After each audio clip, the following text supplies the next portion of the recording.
Happy Monday, and welcome here to another edition of HuskerOnline Headlines. Sean Callahan, Steve Sipple. Steve Sipple's back from the NBA journey down to Oklahoma City. Yeah, it was fun. We had a great time. Learned a lot about the culture of teenagers and early 20s guys. They spent most of the trip making fun of me, which is fine. You know how that goes. But did you get ugly on them and kind of make fun of them back? No, you just take it. I just take it. Take it like a grandpa. Yeah, dude's trip though. We have a lot of fun. We're already planning next year, Sean, but it'll probably be in early March. We're going to Milwaukee. We got it all mapped out. Well, it's good to have you back. Thank you. And we got a big week of shows lined up. And let's get into our first headline. Headline number one, we're joined by former Husker All-American, first-round draft pick, Jason Peter. We got a lot to hit on with Jason Peter here. First and foremost, Charlie McBride, former Nebraska defensive coordinator, is receiving the Tom Osborne Legacy Award at the Outland Awards this week. And I know you caught up with Jason earlier, but we wanted to bring Jason on just to speak more on Coach McBride and receiving this honor. Really, probably one of the last major honors he's going to receive, kind of wrapping up an illustrious coaching career. Jason, thanks for joining us. Mm-hmm. I guess just first, what is your relationship like these days with Charlie McBride, and how happy are you for him to see him get this honor this week? Yeah, there's nobody that deserves it more than Coach McBride. He's just, especially out in these parts, and when you look at Nebraska football and just, the struggle that we've had over the last 20, 25 years to kind of get back to that championship sort of level, it makes you appreciate the guys that came before. And I'm not just talking players, I'm talking, coaching staff and what they were able to do and how Coach Osborne was able to keep that staff together. It's not like they were all making $500,000 a year back then. So it's pretty remarkable, because if a coach was making $80,000, it wasn't, it wasn't impossible to think that, Florida State will pay him $100,000 or $110,000. But those guys, the majority of them all had opportunities to go elsewhere, and they just, believed in Coach Osborne. They believed in what he was building. They believed in the way he was doing it, and their loyalty. It can't go unnoticed. It was a huge reason as to why I think we were as successful as we were back in the day. We're really We really appreciate you. We really appreciate you joining us, Jason. We talked about this the other day. Charlie McBride, 3 national titles. He was the defensive coordinator for 3 national title teams, 94, 95, 97. You were a member of all those teams. What differentiated Charlie from the rest? I mean, there's a reason he rose to the level of defensive coordinator. There's a reason he was a semifinalist for the Broyles Award, a finalist for the Broyles Award. What separated Charlie McBride from the pack? Well, when you first step foot on campus, it's just you learn what the older guys teach you. And that's from the moment you step foot in Lincoln. This is a guy that demands your respect. And, certainly everybody, I think, took the approach of you want respect, you have to earn it. And but with Charlie, it had been earned, long and long before I had stepped foot on campus. But you just you hear the stories. He was a guy that number one thing, you better show up and you better be willing to work. Because if you were going to show up on campus and be some sort of prima donna or think that, these rules don't apply to you, you were going to have a harsh reality. And he was not going to let that go unnoticed. So it was about earning his respect. It was about earning your fellow D linemen, the rest of the guys on defense, and ultimately the team. you had to make those guys believers in you as well. So it was an entire culture thing that had been developed, for years and years and years. Like I said the other day, Sip, I just feel lucky that I was able to come to Nebraska when I did. I think they had been building, and then there were just a few key things that I think needed to change. Like we talked about, I think the change in defense from the odd to the even front, and really, developing and getting speed on the field on the defensive side is what changed a lot of things. The offense had been humming for a long time. It was just we needed to escalate that one side of the football, and then obviously there was a commitment, a buy-in by all the players and coaches that you ultimately need in order to get to that championship sort of level. Jason, you've obviously watched a lot of Nebraska defensive linemen. You were involved in coaching here as well. This was a debate we had last week on our shows when you kind of stack up Ty Robinson, a guy that you got to know very well and coached him. When you look at the last 25 years, guys like Sue, Malik Collins, the Davis twins, Jared Crick, interior D lineman players. How do you think Robinson stacks up at Nebraska? When you kind of put him in the conversation of the last 25 years after the title era? Yeah, I mean, I love Ty to death. I think the world of him. I think he can be as good as he wants to be. There is no ceiling on him and his growth and what he can do as a player. He's 6'6", he's 310 pounds, is athletic. For him, it was really more of a mental thing, from the moment he stepped foot on campus. And I think you would see that in the way that he played. I think the fans probably saw that he would, as a young guy, he could go out there and have success for a series or two, but then there may be a bad series in there. And then the mind starts to take over, and before you know it, you're fighting your own, head battle, and you're not necessarily concerned about what's happening out there on the field. And that happens to a lot of young guys. But eventually, once he was able to figure it out, I think these last 2 years have been good. This past year was, I think, really good for Ty. He's getting ready for the draft here, but this team, being able to pull out 7 wins without number 9 in there, it's probably a reach. To be a great defense, you got to be stout in the middle. You got to have a difference maker, I think, up front in between, whether it's, the 3 technique, the shade, somewhere in there, you got to be strong. I think when you look at all great defenses, whether here at Nebraska or anywhere in college football or in the NFL, they all usually have a guy in the middle that is great against the run and can provide some pass rush as well. So being able to have a guy like Ty and Nash in there, that to me, I mean, that's going to be the biggest obstacle, I think, for looking ahead to 2025 is how do you replace those 2 horses in there? Jason, when you heard talk about, there was some buzz about Ty maybe not playing in the Pinstripe Bowl. Yeah. What was your thoughts on that? What did you share with Ty? Yeah, well, I sent him a text saying we need to talk, and he laid out what was being presented to him, and I just said, look, I said, you're crazy if you're even debating this. I said, you've worked, for the last 6 years, this has always been the goal, to get back to a bowl game. I said, now that we're here, and what, you're just going to sit it out? I said, no way. And I said, to be honest, I said, look, the way that you're getting looked at right now by the NFL is you're a tough guy that can play all the way across the front.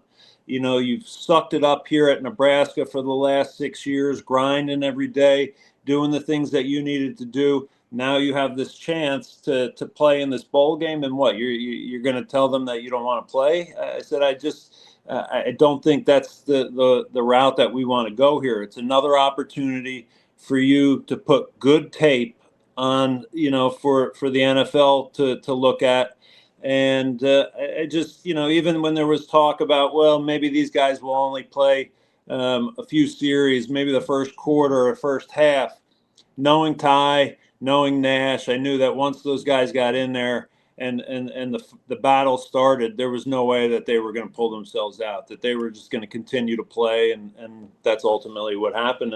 And look, I mean, especially with looking at Ty, I mean, what a great game for him against BC. And BC, they're looked at as they're a tough football team, right? You got a lot of tough Northeastern kids. Especially up front on the line of scrimmage, the offensive line coached by Bill O'Brien. That was going to be a good, that was not going to go unnoticed at game's end. That, whatever they did throughout the game, they did it against a good offensive line, a good, tough team. So I just looked at, it was an opportunity to really boost yourself, especially for him, a guy that's not necessarily projected as a bona fide first rounder. Like that's just another opportunity for you to just keep building your kind of your repertoire and improving your game and ultimately, hopefully changing the minds of some of the guys that are drafting you that this guy, maybe he is a first rounder. Maybe he's going to go down to the Senior Bowl and he's going to play his tail off, and then he's going to go to the combine. Pro day, and he's going to test out of this world, and you never know then. Maybe he goes from being a guy that was looked at as maybe second round, maybe slips into the third, because the truth is you never know what happens on draft day. I mean, whether you're projected as a top 10, top 15, top first rounder, like when the picks start to come off the board and one guy goes where one guy maybe wasn't projected to go, it just starts to change. It's this whole domino thing where then, the team that was picking ninth, well, now that there's a player that was available that they thought wasn't available, well, now they're taking them. And then the team that picks 10th changes everything. So it's hard to predict, what's going to happen exactly on draft day. But I think Ty has done a tremendous job in preparing himself for ultimately, come April for draft day. And Jason, as we wrap things up, I want to hit on the national title game because you have a lot of unique perspective. Yeah. You went to the Orange Bowl and watched Notre Dame. You've known the Rezecs, for decades. And obviously you had a brother at Notre Dame at one point, but then, Ohio State because of the Big Ten.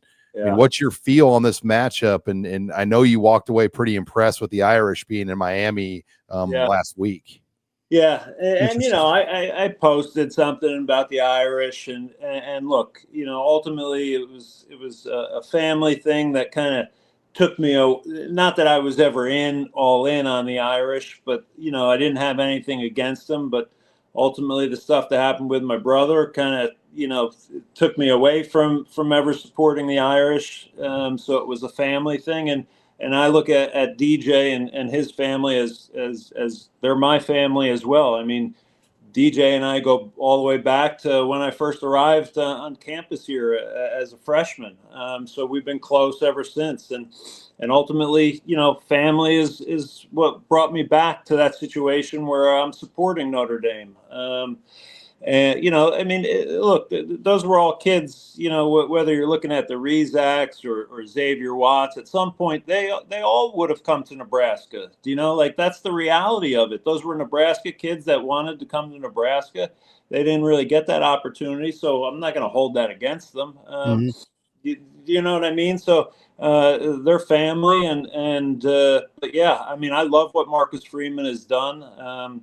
My first thing was when we got back to the team hotel after the game was I wanted to know what Marcus Freeman said in that locker room, because first half, not so good for Notre Dame. Right. Come out second half, and they're really then firing on all cylinders, and it was impressive. It was impressive to watch.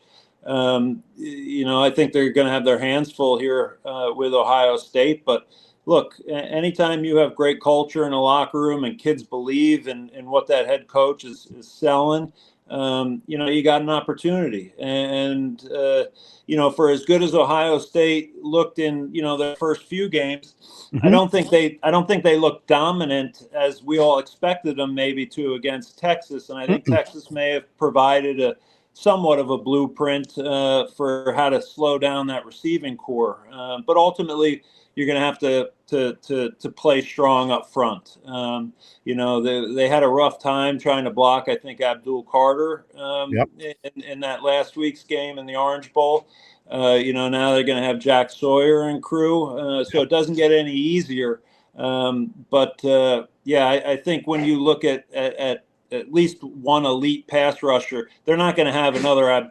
Ohio State, for as good as Jack Sawyer is and some of the guys that are on that roster, I don't think they have an Abdul Carter on that roster. They don't. Do you know what I mean? So I think, with the right game plan and obviously, who's going to control the line of scrimmage, that will dictate, how this game goes. All right. Well, hey, Jason, enjoy the game tonight, and we appreciate you taking some time to join us. Yeah, absolutely. Anytime, guys. Good breakdown, Jason. We appreciate it. Yep. All right. Thanks to former Husker Jason Peter. Always brings good insight. That was fascinating. The part where he sent a text to Ty Robinson and said, "We got to talk." And Jason, I bet, had a profound impact on that decision. Clearly, Jason laid out a scenario where it seems like Ty was at some level kind of wrestling with it. And Jason said, no. I will say, though, this year, I felt like we didn't see near as many bowl opt-outs as we had in the past. And I think the expanded playoffs helped. Okay. And on top of that, NIL helps because you get paid for December. Good point. If you quit, you don't get paid. Right. Now, those BC guys pushed it all the way to the end. So I wonder if they still got paid and then and then didn't play. Yeah, BC Boston College was an example of a team that got hit hard the week of the game when their pass rusher and their best offensive lineman, all AC offensive lineman, opted out. I mean, it was big. That helped Nebraska. What if Ty Robinson and Nash. Bryce Benhart opted out? And Nash. Yeah. Yeah. Well, I'm talking offense. Oh, yeah. Your right tackle and your premier edge guy or line guy. Well, I mean, think about that. Changes the whole game. Yeah. Especially with Nebraska's tackle situation. 100. But all right, before we get into headline number 2, HuskerOnline headlines brought to you by Stephen M. Sipple's favorite product, Mando. God, it's and critical. Let me tell you, Sipple loves his Mando. I do. Travels with it, takes it everywhere. Sometimes just sprays it around, has fun with it. Well, I mean, the thing I've gotten into in the last few days is the lotion. Oh gosh, the deodorant. It's deodorant lotion, and what it does is makes your clothes smell good. You can wear them 2 straight days. Because don't be giving up your secrets. Because if you put that body lotion on and it comes off on your shirt, you notice when you're taking off your shirt, damn, that shirt smells good. I'll just wear it again. I'll wear it again tomorrow. So if you've never tried Mando, we've got a great promo for you. It's already discounted. You want to go to the Mando starter pack. It comes with a stick of deodorant, cream tube deodorant, plus 2 more free products of your choice and free shipping. It's already discounted. We're going to give you another $5 off as well as the free shipping with the promo code Husker. That's at shopmando.com. That's the Mando starter pack, promo code Husker. And you pick the scents you want, the products you want, and use that promo code, and you'll get that $51 starter pack for $30 with free shipping with all those products included at shopmando.com, promo code Husker. Okay, let's get into headline number 2. The journey begins. Huskers start work for the 2025 season. The team has reported back to Lincoln. The early enrollees and transfers moved in over the weekend. Classes begin on Tuesday. It's here. We are in the off season now, but the work begins for Matt Rule as he builds this team for year 3. Well, there's a lot of work too. I mean, just think about the fact they have a new offensive coordinator. I mean, basically new. He coached a few games last season. Dana Holgerson, John Butler, who acquitted himself very well. I mean, I don't even know if we've touched on that enough, how well John Butler, wouldn't you say, handled the bowl game really well? If you think about the job he did with down staff, he had to handle a lot because he didn't have a full staff, and yet they played really well. So you have a new defensive coordinator, and you're in the midst of hiring a new special teams coordinator. That's just one thing. Thank God you got a returning quarterback. You wouldn't want 3 new coordinators and a new quarterback. That'd be a little much.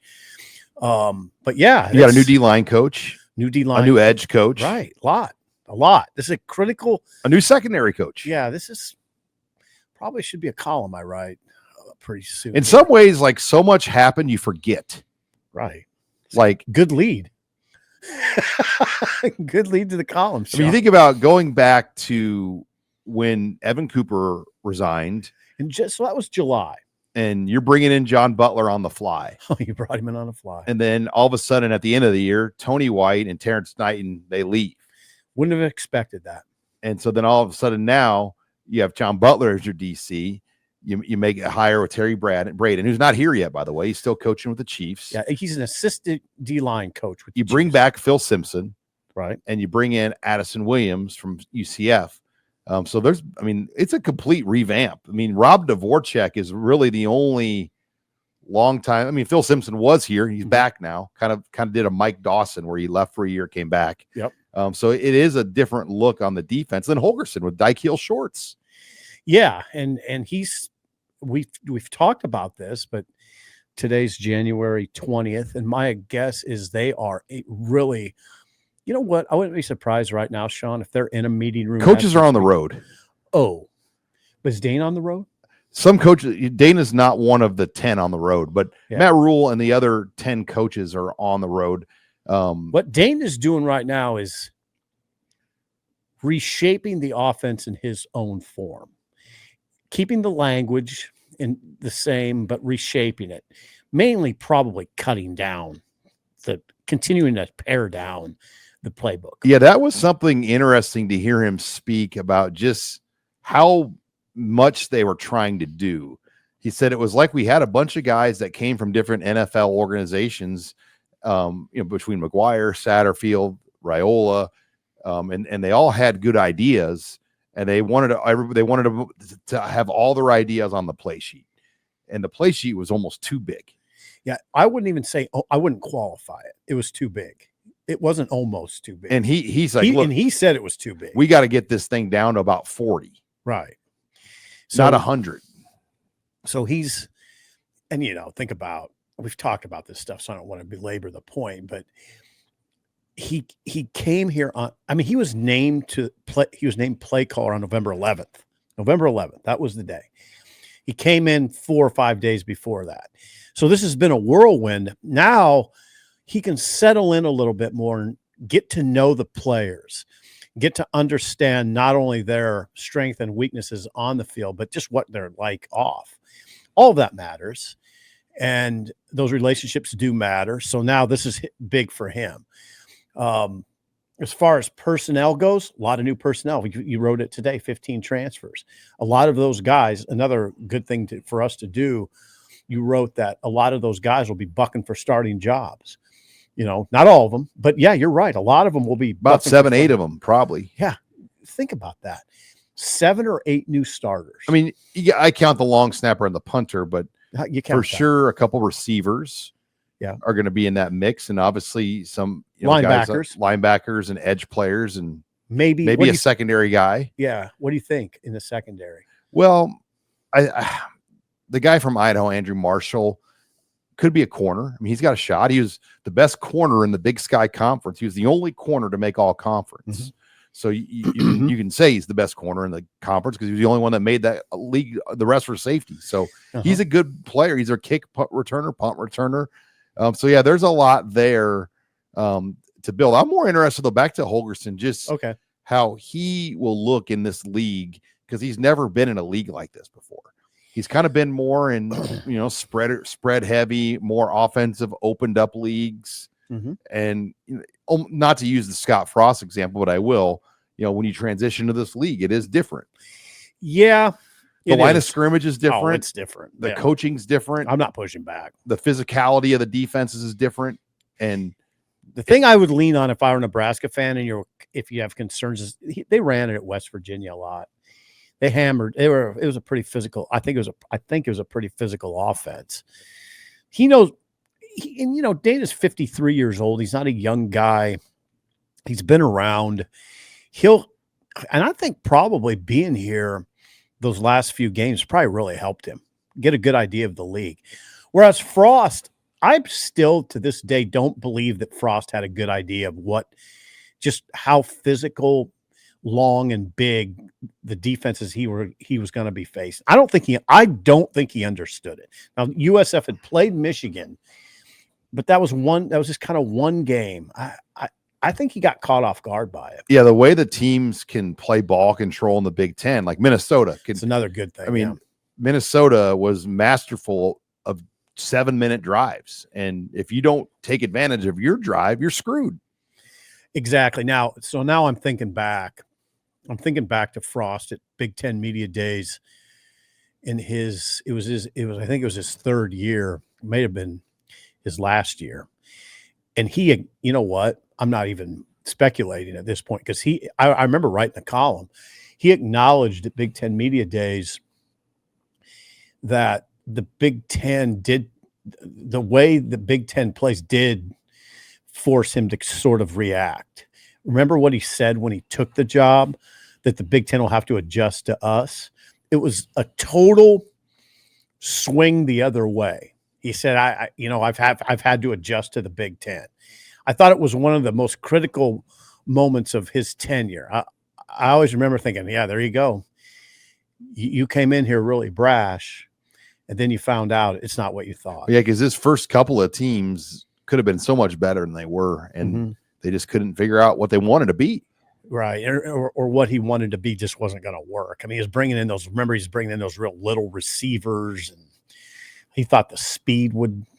Well, and then the linemen, they were like, we'll sign the biggest lineman possible, and then our elite nutrition and strength and conditioning will make them pro. And it obviously didn't work out at all. Right. There's a lot that just didn't work. But so, yeah, this is a big period for Nebraska. It's a huge – I mean, listen, this is where the leader is really important because of all those changes, he's got to make those changes work. That's where it goes right to the top. And he's got a big job. All right. Before we go to headline number 3, Husker on the Headlines brought to you by Crani-Yum Energy Drinks. If you've never tried it, you can find it at your local Hy-Vees in the health markets, or you can order it online. But Crani-Yum was founded by 2 lifelong Nebraskan and Husker fans. They're from Fremont. And it's a healthier energy drink, sugar-free, helps enhance mental clarity and focus. 150 milligrams of naturally sourced caffeine. It comes in 3 different flavors. So it is a healthier, no artificial colors alternative for energy drinks. And we've got it here at the office. We drink it all the time. Love their product at Crani-Yum. I'm a big fan of the lemon lime. Simple likes the cherry Dr. Pepper flavor. I do. It tastes good. That's your go-to. But give it a try at Crani-Yum. And we've got a great promo on their website. That's Crani-Yum, CRANI, Yum, YUM.com. Use the promo code HuskerOnline and you'll receive 10% off your order. That's promo code HuskerOnline at Crani-Yum.com. Thanks to Crani-Yum for sponsoring us here on Husker Online Headlines. All right, headline 3. Rostell and portal updates. First and foremost, Deshaun Singleton is back for Nebraska. He'll come back to Nebraska because of the junior college ruling that's going to give him another year. So this will be his 4th year in Lincoln now. And that was an announcement that he made officially on Friday that he'll be a Husker. And that's another starter back on the back end. So 4 of their 5 starters are back. Tommy Hill's the only guy in the secondary not returning who was a starter last year. Singleton, 6'3", 210, obviously excels close to the line of scrimmage in the box. I mean, like you said, very experienced. He gets this additional year of eligibility because of the recent court ruling regarding JUCO eligibility not counting against a player's NCAA clock. So yeah, this I mean, remember Matt Rule talked at least a couple times about Singleton going to the NFL, that he thought he would. In fact, I think he advised him to go to the NFL. Then the court ruling came. That probably changed things, right?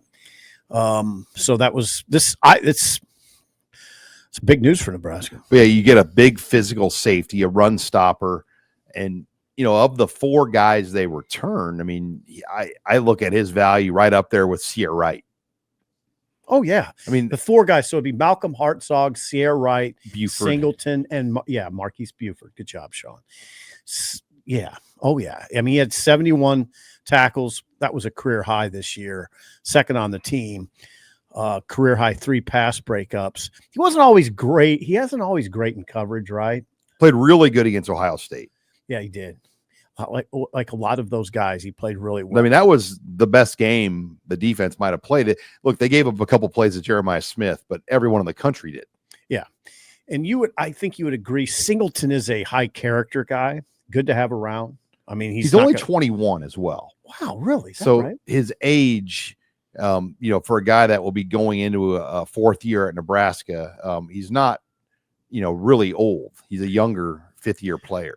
So yeah, that you have Sierra Wright, Marquise Buford, Hartzog, Singleton. Then they added Andrew Marshall, whom you talked about, Jameer Khan, Justin Rhett, but now they do not have the services of Marquise Groves Killebrew. Yeah, Groves Killebrew reportedly moved to Lincoln this weekend, and he's already out of here. So look, I don't want to get into speculating, but it just didn't work for whatever odd reason.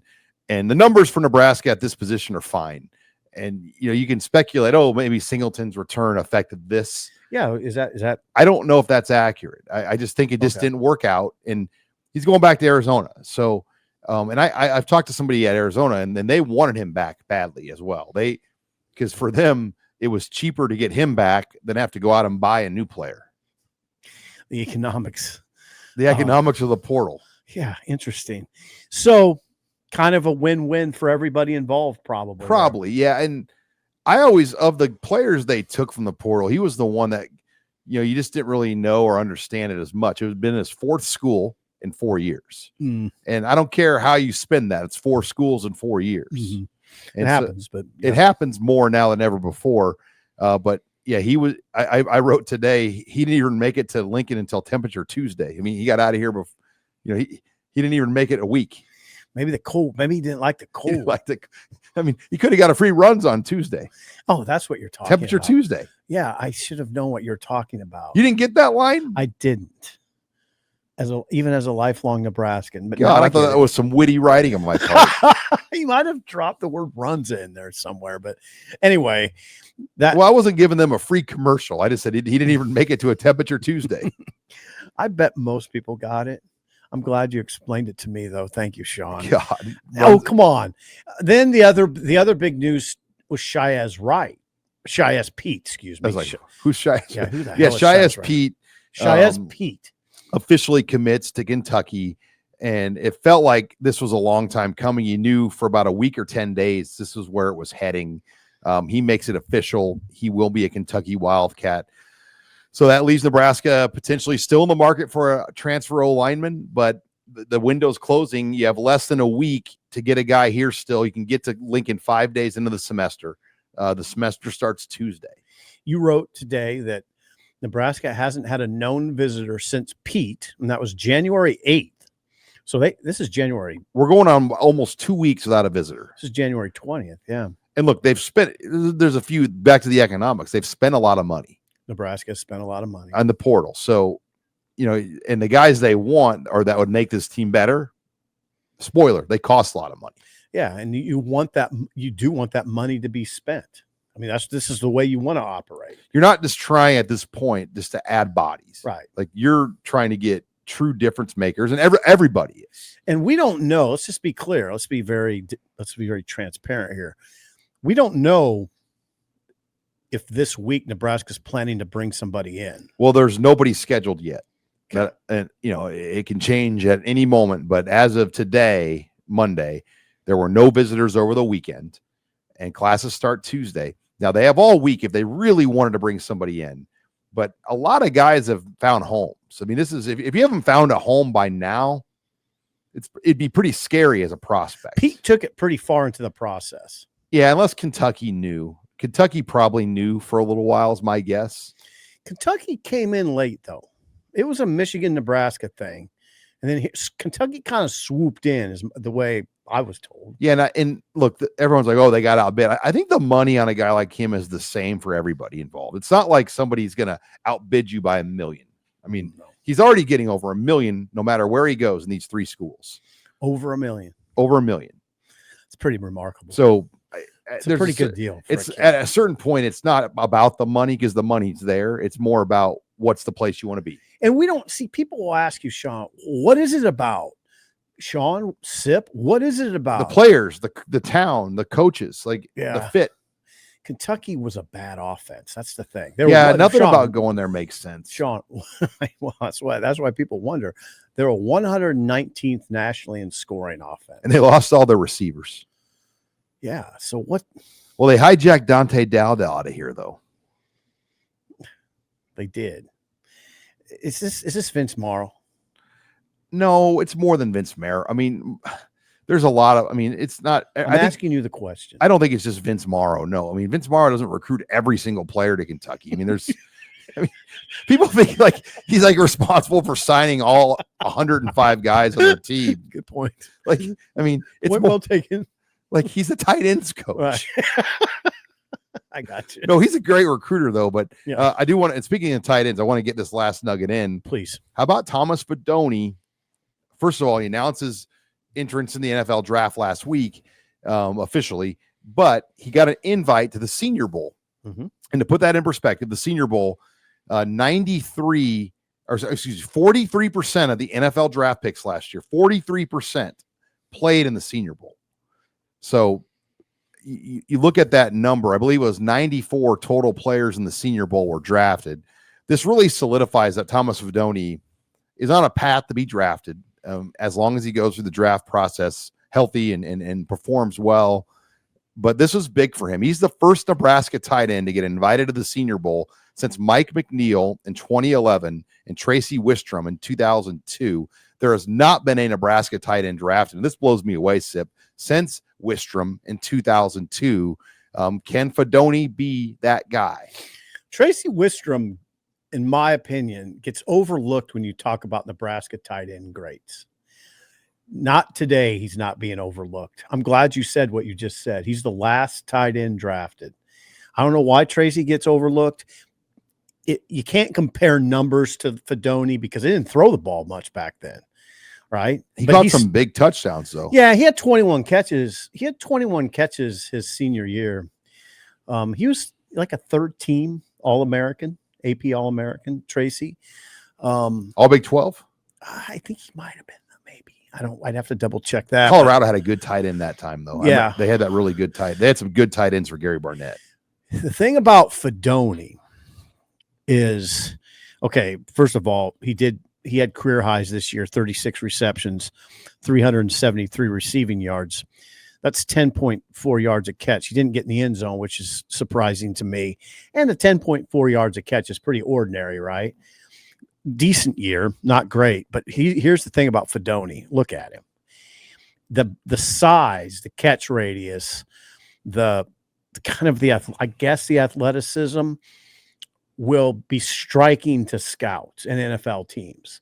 But you know the key, and Jason mentioned this with Ty Robinson. He's going to have to go run well. That's going to be the differentiator. What I don't get about Fidone, though, there's like almost this negativity about him and his decision that he's made, and I don't get it. There is. It's weird. Like, it's his personal decision.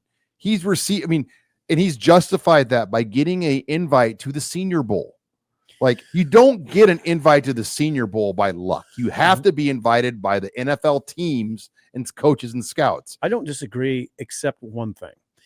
Will you be saying this with as much passion if he doesn't get drafted? I think he's on a path too, though. If you get to the Senior Bowl, 43%. 43% of the draft was the Senior Bowl. 43% of the total drafted prospects were in the Senior Bowl. 94 Senior Bowl players were drafted. 94. And there's only like 106 in the game. Do you regard him as a shoo-in to be drafted? I think he's at the right. People I've talked to at Nebraska have told me yes. And It's I a think good position. I think he's received the grade that he needs. But it's just weird, like, because I can sense, probably, I don't know this, but I sense that there's definitely some resentment now, probably by Fidone towards Nebraska, because the way the fans have jumped on him and questioned him and yelled at him and told him no. And it's like, look, he played 2 healthy years. Let him move on. Yeah, everyone would love to have seen him play one more year here, but he's got a great opportunity to move forward. He got in the Senior Bowl. He's going to probably get in the combine now. Just got to see how he runs, Sean. Got to see how he runs. That's the critical thing. And he's been training in Arizona at Exos for the last several weeks. And he must feel good about it, how he's going to run. Why do I keep saying that? Because what else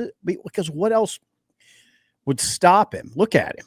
I mean, there's just he's an elite athlete. He was one of the most highly decorated tight ends.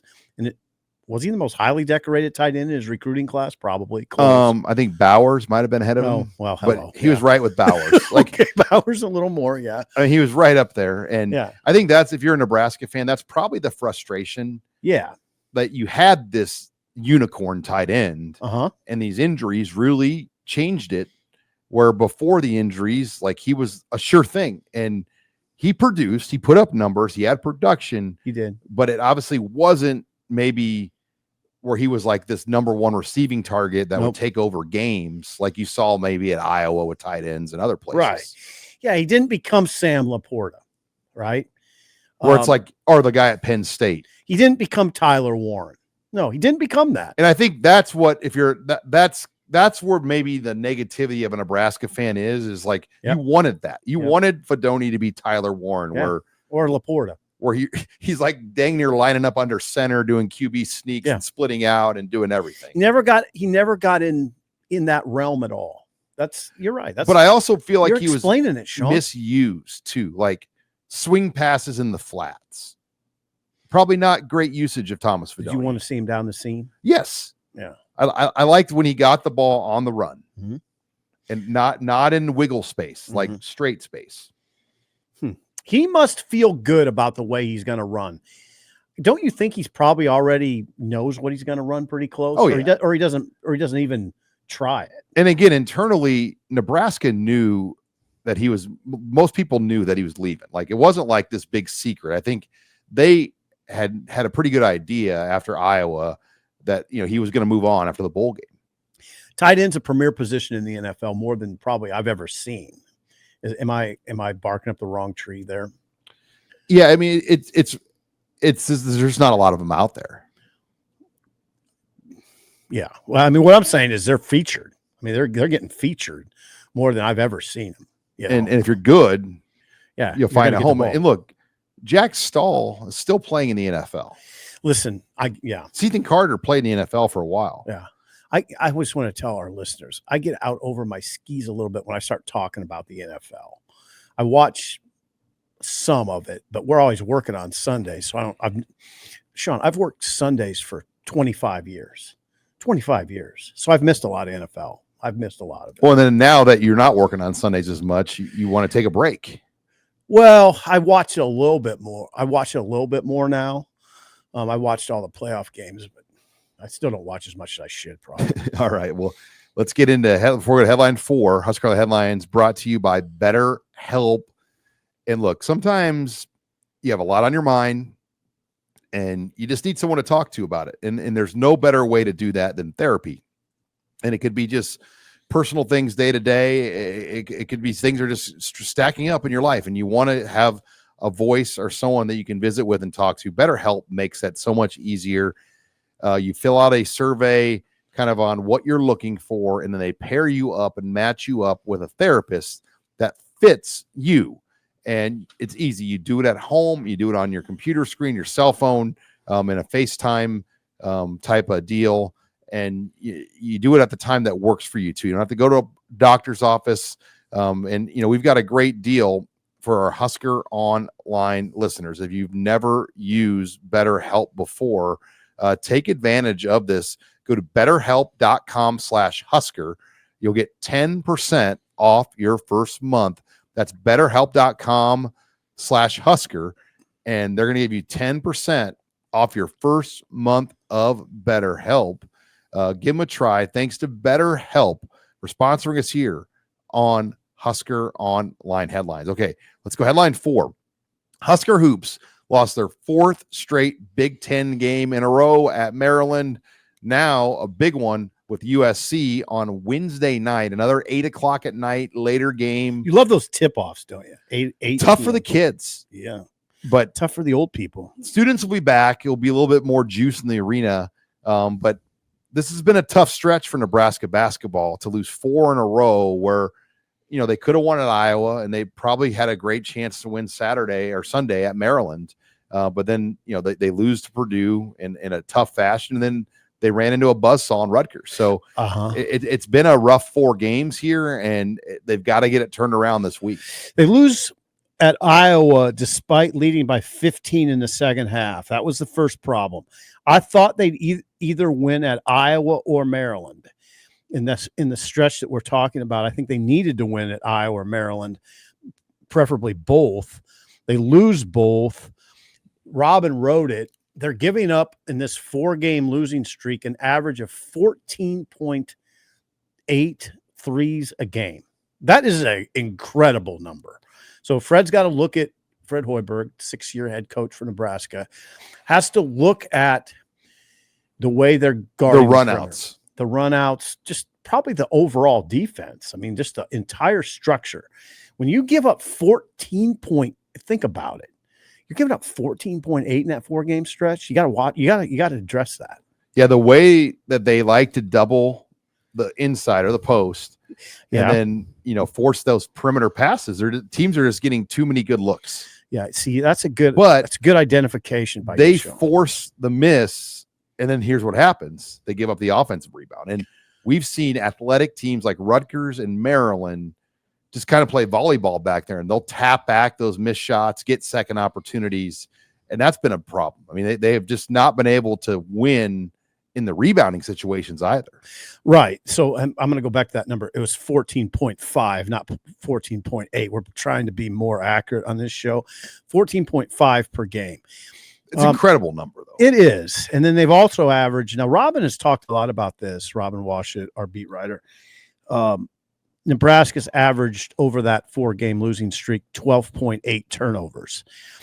It didn't get them as much against Maryland. They turned it over like 6 times early, but then cooled down on that. Although they did have a late turnover that hurt them bad. So those have been kind of the issues. But the overriding issue, Sean, is Nebraska's 2-5 in the Big Ten now, and now they're in a hole.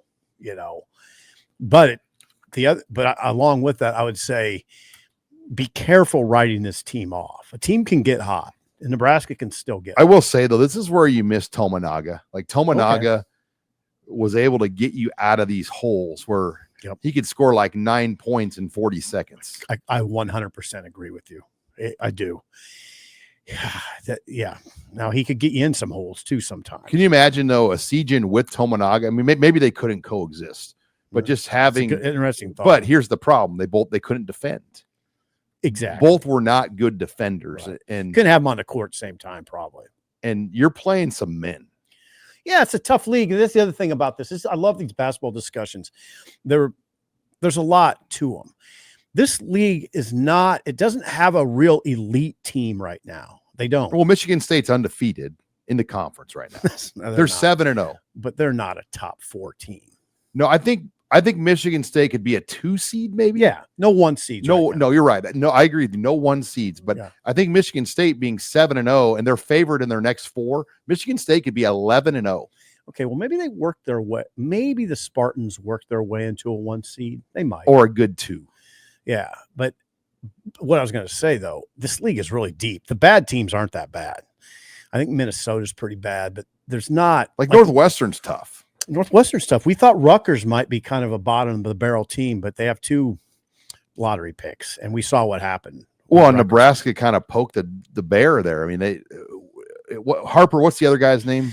It's Ace Bailey and Harper. Dylan so Harper. Ace Bailey, Juwan Gary kind of undercut him on a play, and it really you were there upset Bailey, and then it ignited the Rutgers bench. I mean, they were furious, really. And when you upset two guys like Bailey, two lottery picks, and Harper, and you know, one of my good friends, Tom, is a former college basketball coach. He's like, you know, in the locker room, it's kind of like Harper's like, no, F no.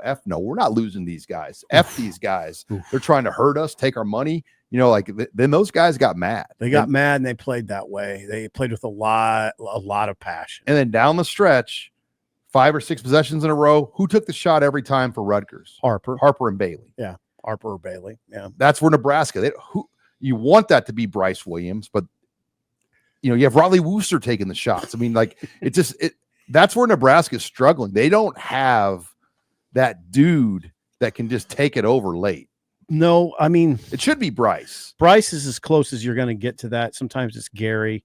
Morgan, I mean, the other thing about the Maryland game, getting back to the Maryland game, Nebraska's bench outscored Maryland's 34-8. 34-8. Yeah, Morgan. Usually you're winning. Hoiberg.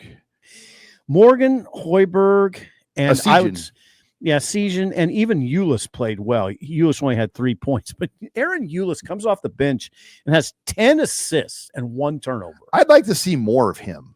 Really athletic defender. And you can't, 10 assists and 1 turnover. Because Wooster has struggled lately. Yeah. Hasn't played great. So Fred's in, it's really uncomfortable because you have to dig yourself out in a league that's hard. It's just getting a single win is hard, let alone 5 in a row. So you just got to see. They just got to begin the process. The next 5 aren't easy. It doesn't mean that the whole season hinges on the next 5 games. But, you're in a tough spot because even if you win 3 of the next 5, you're still 5-7. So they're just in our spot, right? I was listening to Mick Cronin, and not his post game rant. Mick Cronin. But I happen to have on one of the apps, I get like the LA Dodgers affiliate radio station. Yeah. Well, they air the UCLA games, so I caught the UCLA Iowa Friday night pregame show because I had a long drive I was making from somewhere. And it was interesting to hear Cronin just talk about how hard this conference is, then with the travel on top of it. Just what's a grind? And he goes, we started out with our first Big Ten games against Washington and Oregon, 2 teams that we knew pretty well. He goes, but now we're playing it's a totally different style. He's made the reference. They've seen the Statue of Liberty now twice. Yeah, they went out to Rutgers and lost. UCLA lost. I think they lost that game. And so they've been everywhere. Nebraska's going to deal with it now. In their next 5 games, they're going to Oregon and Washington. So now they're going to deal with that. It's a grind. It's a tremendous challenge for the head coach to negotiate your way through this league because it's not an easy league. Well, and that's why what they did last year for Nebraska to get 3rd place. That was obviously it's a very good year. Right. For sure. So now what you hoped is they would build on it. Still can. That's what I would counsel people. You don't write off. You got to be careful writing off a team too fast. I've done that, and it's uncomfortable to do it. Don't do it. Just you don't need to. This team. There's a lot of games ahead. The latter part of the schedule lightens up a little bit. Let's just see what happens. All right. Before we get to headline 5, HuskerOnline headlines brought to you by Rocket Money. And if you're not familiar with Rocket Money, look, everyone has accounts with subscriptions and different things you might have. And you have so many subscriptions to products now that you can't even keep track of it all. Well, Rocket Money is simple. You plug in all your credit card information, your bank account information, and it will pull out every subscription you have. It will tell you what you're paying each month for those subscriptions. And it will even say, hey, you're paying too much. We can have our people actually call and negotiate you a new rate with your cable company with a newspaper subscription, simple. And interesting. They help you through canceling subscriptions, controlling subscriptions. Their whole goal is to help you spend less money, and it is a very, very good product. And look, we've got, if you've never tried it before, good service. We've got a promo code with Rocket Money right now. Go to rocketmoney.com/game-on. That's rocketmoney.com/game-on. And we're going to give you a great advantage or a great way to try out Rocket Money. I've been able to use the product, and I had a few subscriptions, and their team of experts said, we're going to negotiate you a new rate. And it's simple, it's easy, and they're trying to save you money. That's the most important thing. Yeah, that subscription thing can be quite a burden for people. So that's a great service. And it even tells you, like, hey, you just made a big purchase. Just making sure you're aware that a big purchase came. Like, you get an email notification when things hit on your account. So they're just trying to help you make sure you make the right choices with your money. Headline 5, odds and ends. We hit on this with Jason Peter. The title game is tonight. I think if you're Notre Dame, you've got to figure out a way to slow this thing down. Yeah. And who did Marcus Freeman play as college football for? Jim Tressel. Good point. Yeah. And Freeman who did Jim Tressel go in and beat as a huge underdog? One of the greatest teams of the BCS era, Miami. That's right. Good point. And what do? They played physical. They slowed it down. They won on special teams. They got field position, and they found a way to win. And I think if you're Marcus Freeman, you got to go back to that Jim Tressel playbook mentality and figure out a way to do that to this Ohio State team. You know who has some of the best special teams playing all of America? Notre Dame. Notre Dame. That'll help. Tressel ball. Yeah, you're right. They got to slow the game down. Kind of use a Texas formula, in my opinion, which is just keep it close and try to steal it in the fourth quarter, which Texas almost did. I mean, Texas was on the 1 yard line trying to tie it, Sean, in the fourth quarter. Texas, by the way, Texas held Ohio State 80-plus yards rushing. That's all Ohio State got. I don't know if Ohio State can run the ball. This is going to come back to haunt me. We'll see if they can run it on Notre Dame. Remember, Ohio State didn't run on Michigan. Ohio State didn't run it on Nebraska. Will they be able to hammer away at Notre Dame? I don't know. Now, Notre Dame will be a little different. Texas's secondary played off Smith. They gave cushion. Smith only had one catch for 3 yards in that game, Jeremiah Smith. Notre Dame presses. If you watch Notre Dame's secondary, they're very aggressive. So I wonder what they'll do. I don't know. It'll be interesting to see how they handle that. The other thing is Riley Leonard can run. No, I wouldn't give Notre Dame a chance in this game if they didn't have a quarterback who could run. Riley Leonard ran for 800-plus yards this year. He's not a Vince Young, but he's a tough runner.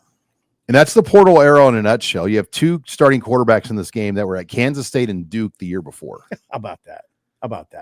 And that is a nutshell. And then the game before, Texas plays Ohio State. Well, Quinn Ewers played at Ohio State. He left Ohio State. Yep. I mean, it's just the portal era, especially for the quarterback position. It is a rarity to get a quarterback wire to wire. Oh, God, yes. So hopefully Nebraska can do that. But, yeah, there you go. Notre Dame is an 8.5-point underdog. Will this be like, do you remember the 2013 BCS championship game, Notre Dame against Alabama? I don't think so. I don't think it'll be like that either. Notre Dame didn't have much of a chance in that game. I don't think the game will be like that. I think Notre Dame can hang around. The parity is so much better now in this new era. I feel like the talent is balanced out more. 100. Yeah. I mean, you've seen that. Where the playoff era without NIL, all the talent found its way to about 6 places. Yeah. It's evened out, and I think it'll even out more as we go in. So we'll see. And it's back to the playoff. There's a lot of talk about format changes. No changes, at least right now, are expected for the 2025-26 season. So they're not even changing the way they seed? Probably not. They could, but again, nothing as of right now has been set in stone in terms of going to 14 teams. Well, that was they were contracted to stay. And and some people make great points. Like the NFL, like, look, if you win a bad division in the NFL, you still get to host a playoff home game. Mm-hmm. Like if you're a 9-7 division winner or 9-8 now, you could still host a really good team like Philadelphia or Minnesota might have to come play you because you won your division. And that's kind of how it is here. No one says the NFL has it wrong. Nope. This will change in 2026, though. There'll be more teams. I think it'll go to 14. Okay. With only 2 buys. And then at that point, one thing, though, are these conference title games. Like, will they get rid of them? Or is there just too much money for them? I've never, ever seen this much momentum to getting rid of them. Especially if you go to only 2 buys. Right. The bottom line is, if James Franklin pointed it out, if there's going to be conference championship games, everybody needs to play in a conference championship game. Notre Dame didn't have to. That's a great advantage for Notre Dame. The other thing, though, God, yeah, I just don't know. Like, what if there's so many teams in these conferences now, and you're going to have these just ridiculous tiebreakers? Good point. And it dang near will come down to, all right, there's no real tiebreaker. We're going to have to do a rock, paper, scissors to like decide who wins the conference. Yeah. So I think that will get ugly. When you have 18 team conferences, you're just going to have a tiebreaker. Right. We're not going to solve this puzzle today. In other news, Bob Diaco joins Bill Belichick's staff at North Carolina. How about that? You would agree on Diaco that if you're talking about guys who love football, he loves it at a super high level, right? Just loves it. Just an interesting cat. Yeah. I kind of like the fact he's working for Belichick. I don't wish any ill will on Bob Diaco. He's one of the most interesting guys we covered, right? Yeah, but you never really got to talk to him. No. I mean, he was so guarded. And he was hard to understand, and he knew it. I hope he's worked on that. He pushed not to talk to the media. And one time he did, and he did. He made his regular appearances as a coordinator. But there was one time, Sean, I've told you about this. Me and Parker we'd always kind of battle. If it was Diaco, we'd be like, I don't want to do it. You got to do it. We just kind of, because you couldn't get a straight quote out of him. No, it was hard he was hard to cover. And one time he was at the podium and he got done and it was my turn. And it was really, I fretted the whole way back to the Journal-Star walk. And I was like, I don't know what he said. I don't know what to lead with, but it's going to be, we have to write something. And I listened to the tape and I still was like, I don't even, it's like you asked a simple, is the sky blue? And then they just go on for 15 minutes. And I didn't understand it. And I wrote a story. And the next morning I got a call from Keith Mann, the media guru, and said, hey, that isn't really what Bob said. I got a call from Bob. That isn't really what he said, but he told me to tell you he understands because he's hard to understand. It was really, what I wrote, it didn't really match up, but I struggled with it so badly. But that call was interesting to me. I always remember it because Keith said, but he said he understands because he's hard to understand. Good God, Sean. Well, but there he is. We don't know. He's working on the defensive side for Belichick, but the story I read on Football Scoop didn't say what capacity. As in a position coach, probably. Yeah. All right. Then finally, Cam Jurgens in the NFC Championship. What a How game. about that? How about that? What a huge game. Philadelphia and Washington. Think about in that part of the country, how big that game is. Cam's right in the middle of it all. Literally right in the middle of it all. Right. And you almost had Baltimore win too. Yeah. I mean, think about, and your boss at the radio station, DPs from that part of the country. Just think about if you had Baltimore and Washington both in the title game. And in Philly. I mean, you were Tony Kornheiser in the prime of the Washington Post newspaper. I mean, God. You'd be in heaven. It'd be awesome. Yeah, you'd be in heaven. As it is, it's pretty exciting. Well, yeah, the Chiefs, Bills, and then obviously the Eagles, Redskins, and Jaden Daniels. What a story he's become. I mean, the first thing you think about is his speed, and it is definitely a differentiator, but he's really good on third down in the passing game, makes great decisions, throws the ball down the field well. I haven't seen a ton of him, but I watched the game the other night. I'm struck by his size, how little he is. And Kingsbury's the coach for the offense. Yeah, Cliff Kingsbury is the coach. So, you know, it's a good marriage. Yeah, it was a huge upset. It was a huge upset, except for the fact Detroit had 5 turnovers to 0 for Washington. Hard for anybody to win in that scenario. Cam Jurgens, though, looks like a guy that will play like 10, 15 years in the NFL. Takes care of himself really well. He's so athletic. I think that contributes to him not getting injured a lot because he's so athletic. I mean, he's overcome an injury. I remember Frost talking about like that Jurgens is a polling center. You know how athletic you have to be a polling center? The only other one I can remember at Nebraska was Justin Jackson. He could do that. Could he do that? Yeah, but he was very athletic. Those guys are super athletic. So, yeah, it's a great story. Your Chiefs are playing the Bills. The Bills are in the AFC title game for the first time since 2020, but they're a threat to your Chiefs. Oh, yeah. No, they are. Chiefs are favored by 1.5, and everyone's like, oh, the Chiefs and the refs. Oh, hey, the Chiefs saying that. The Chiefs had 8 sacks. Uh-huh. The Texans held the ball for 15 straight minutes from the second to the third quarter. That's their own fault they lost the game. Okay. They had a field goal block. Did you get some help from the ref, Sean? I mean, that's every game, though. Like, there were several holdings not called when the Chiefs had 8 sacks, and there were holdings on other ones. I'm just saying it's a conversation. I'm no expert on it. Look, stop them. This is kind of epic game. Bills Chiefs is epic in Arrowhead. It's an epic Sunday. Those two matchups. 5:30 is that game. So whoa, that's can't miss TV. That's can't. Yeah, that thing will go to about 9 o'clock. It will be. It'll be great. But it'll be about 50 million viewers.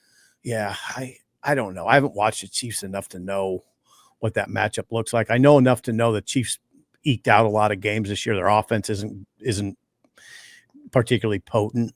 That's how they want to do it, though. Their defense and their corner play. So the Chiefs have an all-pro center and 2 all-pro guards. They've upgraded their receiver position. They have Mahomes and Kelsey, and they have capable running backs. That's what they do. Pacheco and Kareem Hunt. I love Kareem Hunt. Love him. So, but they have the best interior line in the AFC. They have their tackles are a real weak spot, though. Ooh. They have arguably some of the worst tackle play in Here terms comes of Von Miller. So that will be an issue in this. Here comes Von Miller. Is the tackle play of the Chiefs to watch. But then the defense of the Chiefs, you know, they have Chris Jones. They can move him around. Chris Jones, I've watched enough of the Chiefs. Chris Jones is worth whatever they're paying him. He's worth it. I mean, to have a wrecking ball like Chris Jones up front, it's. And Karlaftis had 3 sacks. Karlaftis is excellent. Yeah. Former Purdue player. Sean, it'll be fun. We're in a great time. Should be good. All right. Well, we're back full shows. We'll be back Wednesday for Husker Online show, and then back Friday for our recap of the week headline show. For Steve Sipple, I'm Sean Callahan. That wraps it up here for Husker Online Headlines.